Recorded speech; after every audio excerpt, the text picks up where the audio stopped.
Hey everybody, I thought it was important that I make this video. I haven't been able to sleep and I couldn't figure out why, and it kept coming to me. And um, I started doing some research on the King James version of the Bible versus a lot of the newer Bibles like the NIV and many others. Can't come quite to me right now. But if we look at the King James Version, one specific thing that sticks out is when God speaks of creating man in our image.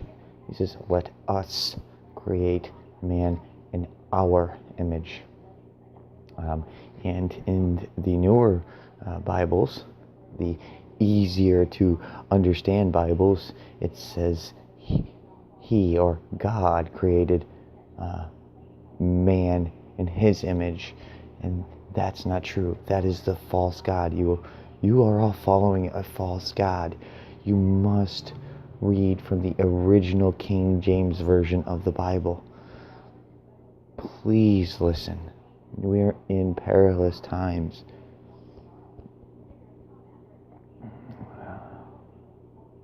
It's not just America in trouble. This world's in trouble. We need to come together. All you need to do is go to the light. Always do good. Always be honest. Always be truthful. And ultimately have faith in yourself. God, He will not interfere with free will. He will not interfere with free thought.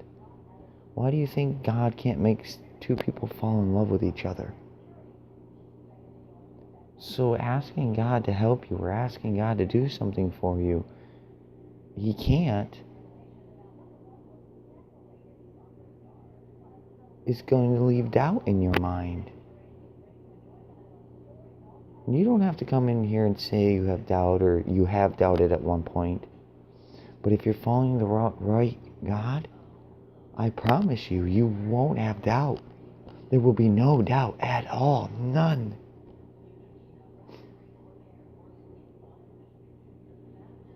Just look at it for yourselves.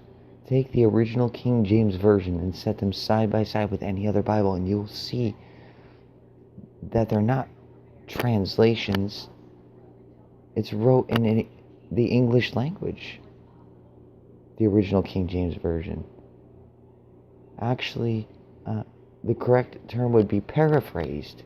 And it's not even paraphrased correctly because it's replaced with words that mean something completely different than what the actual King James Version says. And the King James Version specifically says to not omit or add to the book of life. We also have to remember that Adam and Eve were not punished for thinking about eating from the tree. They were punished for the action, the actual doing of eating from the tree. What I'm trying to explain to you is God's not going to punish us for thinking bad thoughts or starting to do something bad and changing our mind, or even committing a bad act and then being remorseful for it. He's going to condemn us when we ignore it and we do it anyways, and we continue to say, I'm sorry, and I'm sorry, and I'm sorry. And God is not that merciful. I'm sorry, He's not. Because when you have found God, you'll understand. And you'll have nothing to fear. You'll have nothing to doubt. And you'll be free. You won't want to cuss. You won't want to drink. You won't want to smoke. But He won't condemn you for it if He knows that you're true and this is something you don't want to do. Because we are humans and we are susceptible to human ways. Because we're not spirits yet. So we're susceptible to addiction. We're susceptible to overindulgences. But as long as we are honestly 100% faithful and truthfully trying, He will not condemn us. I see it clear now. Very, very clear. And I hope people take this video seriously and sincerely. There is a God. And there are more than one God.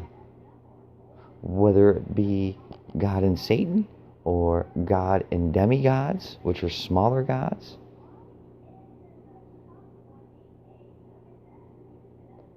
I don't know. I can't tell you that. But I do know that he is real and he does exist, because I've felt him every day for the last 2 weeks. Just before I got sick, I felt him grab me. And the amazing part about that was when I was at my lowest point. To the point of really thinking about just killing myself. And doing it right this time. And he saved me. He came down and he grabbed me and he held me, and I could see it clear. And ever since then, everything has just fallen into place for me.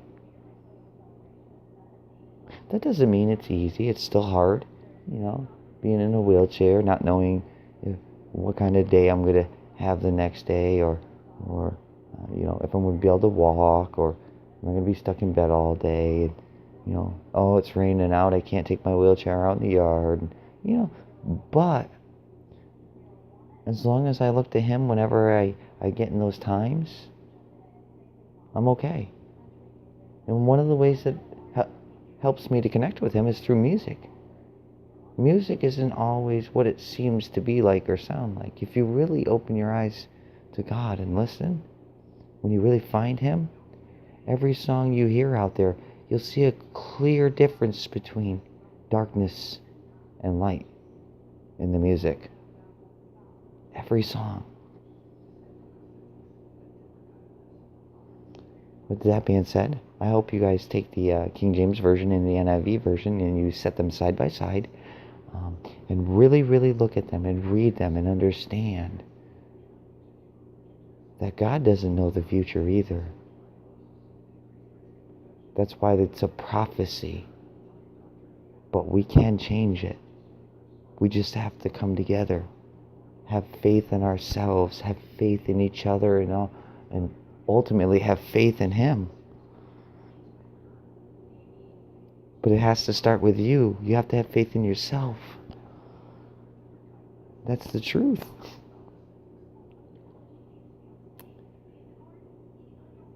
May God be with you. May you find peace and forgiveness and enjoyment in life, love and light.